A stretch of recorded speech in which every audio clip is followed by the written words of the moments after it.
Welcome everyone to my review of Morbid, the Seven Acolytes on the Nintendo Switch, a Souls-like game filled with Lovecraftian horrors and gruesome gore. But is it worth your hard-earned cash? Let's delve in and find out. In terms of the story, there's little to go on here other than you're the last Striver of Dibrom. You have trained your whole life to defeat the Seven Acolytes. These are the 7 bosses of the game. The land is filled with grotesque monstrosities that you'll want to take down and clean up this intoxicating land full of nasties that are quite frankly the stuff of nightmares. As you go along, you'll meet a few characters giving you little snippets of story, but most of it is left to the player's imagination, which to be honest is part of the course in most Souls-like games, often having stories that are pretty tough to follow. Let's be honest, these games are not really played for their story, but for the gameplay, so let's delve into that. Now, if you've played Bloodborne or Salt and Sanctuary, then you probably know what you're in for here. First of all, I'm glad it's not another roguelike. Here you can explore the isometric pixelated lands in this top-down view really works for this game. Progression is made by simply reaching the next shrine, which is much like the fireplaces in Dark Souls, and also act as your save points. Here you can rest up and replenish your health, and of course those couple of hearts that you have at the beginning, which you can get more of, but they act like your flasks. If you've ever played Dark Souls, they're used to replenish your health bar in-game whilst you're fighting and you get a bit depleted.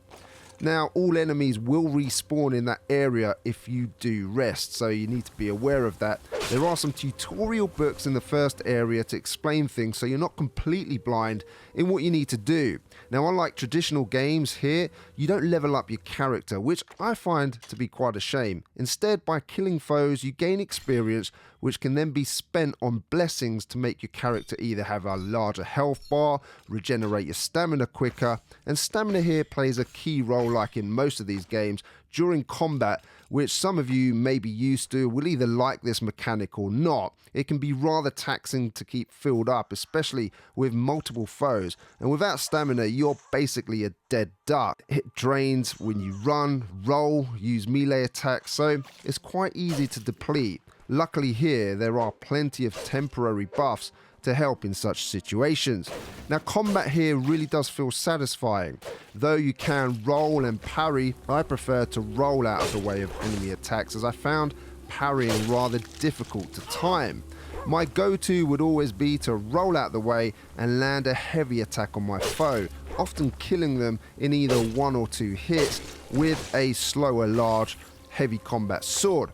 Combat is a close combat melee style affair, and although there are guns that you can equip, they are often just a way of luring foes, as you have sort of 5 shots or so, and guns are never really powerful enough to sort of switch to a range attack mode, which is a shame, as it would have been nice to have had the option of a ranged class. Now, there are a good few melee weapons to discover here, but the reality is that you'll either have a heavy weapon, which is rather slow but powerful, or a lighter weapon, which has quicker attacks but lighter damage. And then some in-between weapons that you'll find, like tridents, maces. There's quite a few to find.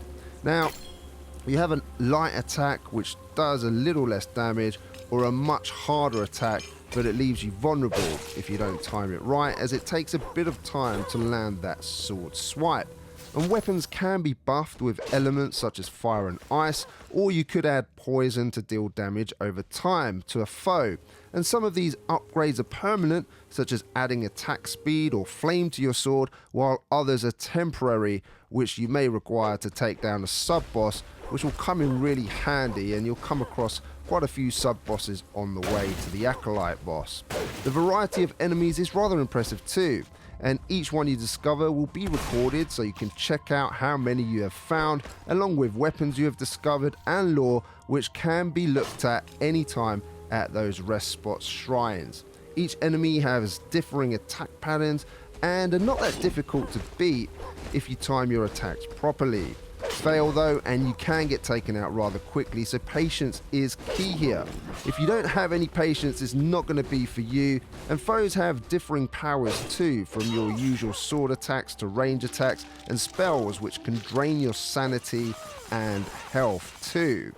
Boss battles break up the slaying of the lighter foes, which take a little longer to kill, and even the smaller enemies can be stronger than normal, highlighted with 2 red skulls, so you have to tread careful as these can often lead to surprise deaths.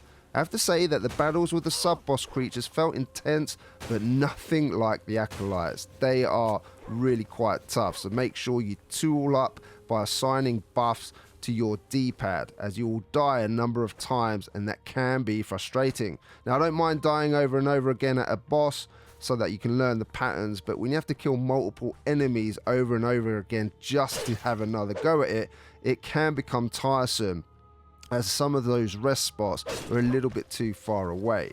Now, sanity is an interesting purple bar that you need to make sure is filled, otherwise once you lose sanity, this is shown on screen by purple pumping veins, signifying the brain has lost it. Take down enemies with no sanity and their spirits will respawn to take another go at you, making it much more difficult. So it is massively important to find items to replenish your sanity. Thankfully, there are loads of items strewn across the land for you to find through smashing barrels or finding dead bodies. Which brings me nicely onto item management. I didn't like it in this game, I'll be honest.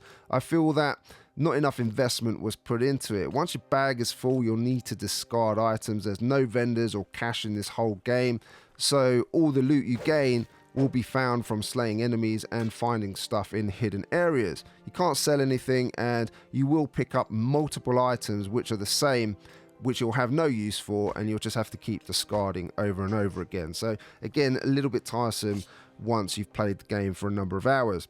A couple of other things that were annoying about the game was figuring out where to go, because the pixelated design was sometimes hard to tell where you could go and where you couldn't, and often you'd miss the right path. It would have been great had there been a map which opened up as you explored the land, just so you could recollect where you've been more than anything. Sometimes it is difficult to tell what to do next too. There are quests to pick up and complete, but I was rather more focused on slaying all of the 7 bosses, which all said and done takes about 8 to 10 hours for a skilled player. I found the gameplay to be satisfying, especially the combat, but I do wish there was a bit more depth in leveling up your character rather than relying on blessings. I also wish that there were a few more characters with differing skills, such as a ranged character for example, but maybe I felt spoiled with Children of Mortar.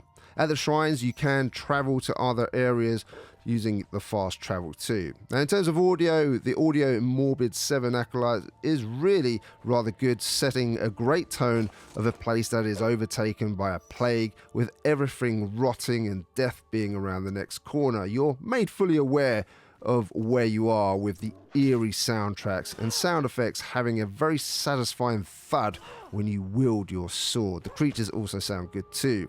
Visuals and performance wise, I like the design here, especially of those creatures. They look absolutely grotesque, and there are some fantastic designs. I wasn't as impressed with the levels though. They lack detail and look rather drab.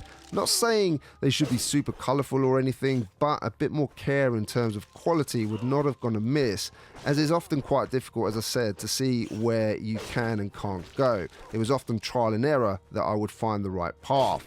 There are some obvious frame rate issues at times when you can see that they're being missed, especially when running around, and that's a shame. Happens far too often on the Nintendo Switch, unfortunately for my liking, and it would be great if games were better optimized for the system. I enjoyed playing this one though in handheld. Feels like a great game to play on the move. As you can see, I have the lovely Signiture edition of Morbid, the 7 Acolytes, which are always great, but of course cost quite a bit more from Signiture edition games. You can check out their website, signatureeditiongames.com. I've come to expect artwork manuals with these, and this edition doesn't come with one, disappointingly. However, it does come with a CD, pins and art card, which is very nice. Digitally in the UK you're looking at $19.99, in the US and Europe $24.99, although you can purchase right now with 20% off that price currently. It is good value for money, I would say, as I enjoyed it. It's going to certainly test casuals and hardcore players, but don't expect a mammoth game. You're looking at around 8 to 10 hours. In terms of my verdict, ladies and gentlemen, Morbid, the 7 Acolytes, is a morbid tale and one we have seen before, but in terms of gameplay, this offers enough to satisfy those of you looking for a challenging game in which your sole mission is to slay everything in sight. This is no button masher, but a game that requires patience and skill, and if you have that, you'll have an enjoyable, challenging romp. It could have benefited from more depth in terms of character development and a better item management system, and performance could be smoother, but otherwise, a very enjoyable game. A 7.5 out of 10 from me, ladies and gentlemen. If you enjoyed this review, please hit that like button, I'd really appreciate that. And if you are a new watcher here, consider subscribing and hitting that bell notification so you don't miss another video. I'll put some videos up above now so you can check out some of our other content, and we'll see you over there. My name's Juan Romero, and I'll see you again on the next one.